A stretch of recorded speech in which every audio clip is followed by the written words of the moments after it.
புதிய காரியத்தை செய்யும். Do something new in my life, oh Lord. இந்த 8வது மாதத்திலே என்னுடைய வாழ்க்கையில் நீ புதிய காரியத்தை செய்ய வேண்டும். இன்றைய நாளில் நான் அறிந்திருக்கிறேன், நான் புதிய உடன்படிக்கையின் பிள்ளையாக ஆபிரகாமின் ஆபிரகாமுடைய ஆசீர்வாதங்கள் இயேசு கிறிஸ்துவின் வழியாக எனக்கும் வந்திருக்கிறது.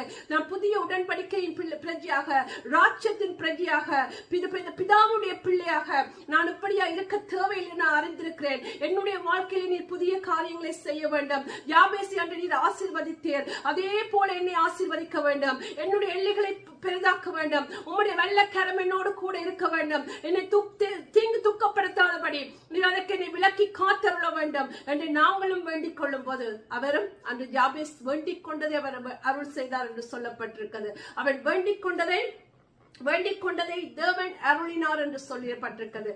அப்படியாக இந்த மாதத்திலும் நீங்கள் வேண்டிக் கொள்கிற காரியங்களை உங்களுக்கு ஆண்டவர் அருள்வாராக. ஆமென்.